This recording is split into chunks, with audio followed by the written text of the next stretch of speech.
Let's talk about how to safely press weight overhead in 6 simple steps. Step 1 is to set your grip. Hands just wider than hip width apart. Step 2 is to set the bar. Your forearms are going to come vertically under the bar with your feet under the bar. Step 3 is to unrack. You'll stand up, take a step back to clear the J hooks on both sides. And then step 4 is to set your stance. Feet about hip width apart, toes slightly pointed out. Squeeze the glutes, squeeze the quads, brace the tummy muscles, inhale. And then step 5, the press. Exhale as you press the weight up overhead. And then all future reps are gonna start from this top position. You'll take an inhale. Exhale as you come down and as you press up. You'll take an inhale, slightly lean back as the bar comes down and then back up so that the bar can travel vertically. Inhale.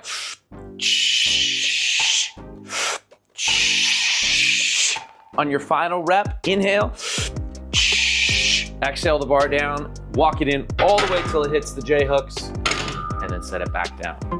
Hey, I'm Dr. Matt Klingler, a physical therapist, and in today's video, we're gonna go through the 6 steps of how to do a proper overhead press. We're now gonna go through them in excruciating detail so that you can know the ins and outs of this move and safely build strength. Step 1 is to set your grip. Now, I'm facing the opposite direction from how you should be doing this in the rack. You wanna face into the rack with overhead press and with squats. And we're gonna take a shoulder width grip with the thumb wrapped under. Now, if you have too wide of a grip, it's going to overly rely on the supraspinatus and other muscles of the shoulder as you do this overhead press. It just kind of creates a weird position. You're certainly not gonna be able to press as much weight.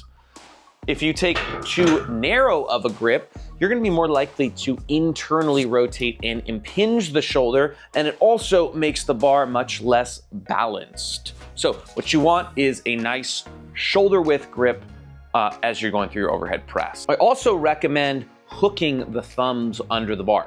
I see some people who like to wrap their thumb over top of the bar, do an overhand grip. And not only is this unsafe because the bar could slip out of your hands, it also reduces the amount of power you can generate. There's this amazing thing that happens when you fully grab onto something as a human being that allows us to maximally generate force throughout our entire skeleton. So grab the bar like this and hold on tight. Step 2 is to set the bar. What we want to do is make sure that our forearms are directly under the bar and our feet are directly under the bar and that we have a nice lifted chest. This is going to set us up in a good position for our press from the very beginning, and it's going to build good mechanics so that as the weight gets heavier, you're able to do this properly without injuring yourself. Step 3 is to unrack. So you're going to take those feet, keep them directly under the bar, and you're gonna stand up and you're gonna take a step back. One of the common mistakes I'll see people make when they're just getting started is they don't take that step back and they end up doing their press in the rack and banging into the rack as they do it. Or people will take, a hike around the weight room doing a bunch of unnecessary work with a loaded barbell here. And you certainly don't wanna have a split stance or be far away from the bar. All of that can be eliminated by properly doing step 2, which is to set the bar. Step 4 is to set our stance. I'm gonna show you this with a dowel because my barbell faces the wall. So we wanna have feet just about hip width apart with the toes slightly pointed out, and then squeeze the quadriceps. This is important because not only is it gonna help to provide stability and more connection through your whole kinetic chain, it also is gonna prevent you from using your knees with this exercise. This is not a quadricep or a knee exercise.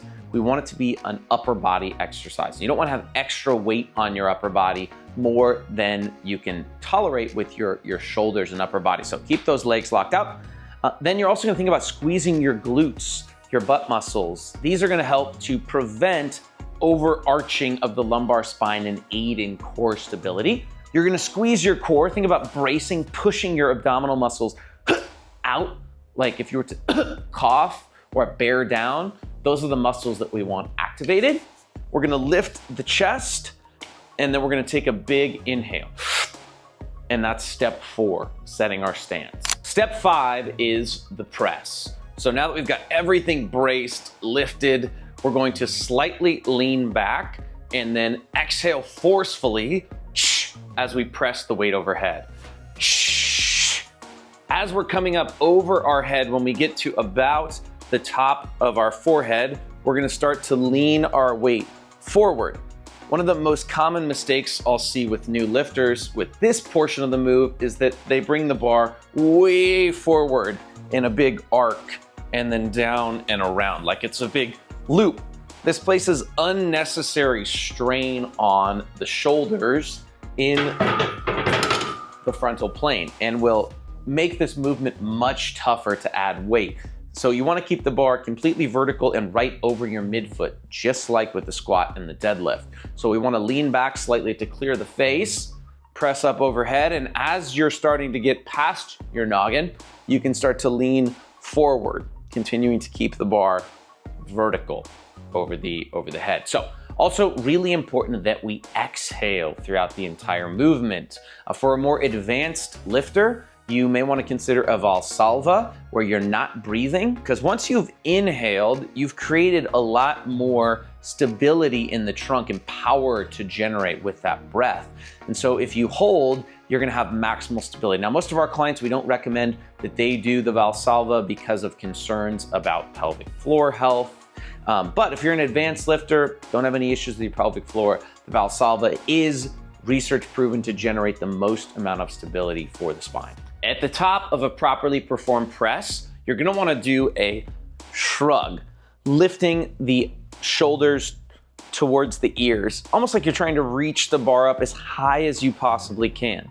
The reason that's so important is because lifting of the scapula, shrugging, helps to prevent impingement of the shoulder joint. When the scapula lifts, it takes pressure off of the rotator cuff tendons where they pass under between the humerus and the coracoid process and the acromion. So we want to shrug at the top of the lift to make sure we're not putting any undue pressure on those tendons. All future repetitions after the first rep will start from this top position here. So you'll take a breath in and then either Valsalva or forcefully exhale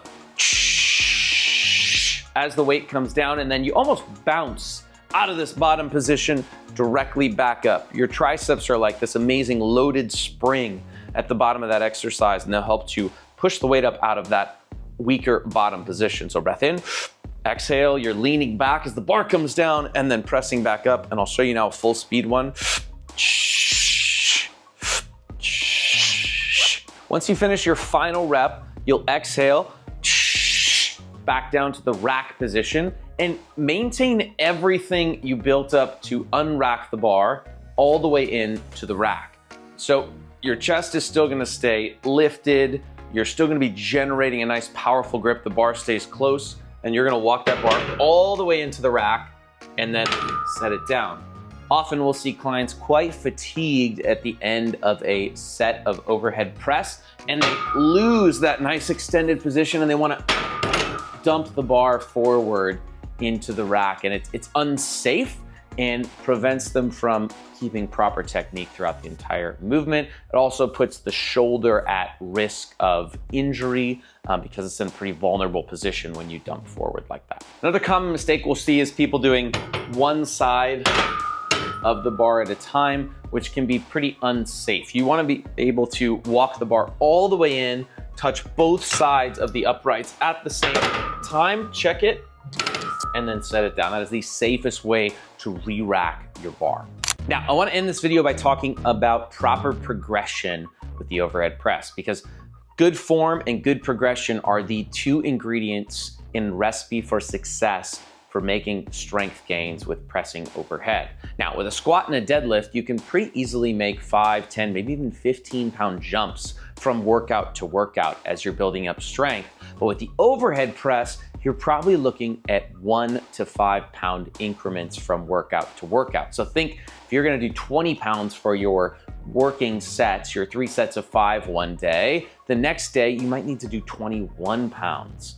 and then 22 pounds, and then 23 pounds. Now, if you're not taxed by the workout at all, you can probably jump straight from 20 to 25, 25 to 30. But once you start to get to the point where you're feeling like, oh, my form's a little compromised, I'm not finishing all of my repetitions with the same form that I started with, that's where you're gonna wanna really start to back off on the progression. It's super helpful to have some small change plates, like in quarter pound, half pound, or 1 pound increments. Those are really helpful for making progress. At the end of the day, the overhead press is the single most useful and effective exercise for building upper body strength. It has to be done properly with the correct 6-step form and progressed appropriately to yield those benefits and prevent injury. Like and subscribe the channel for more videos just like this. Until next time, I'm Dr. Matt. Stay strong.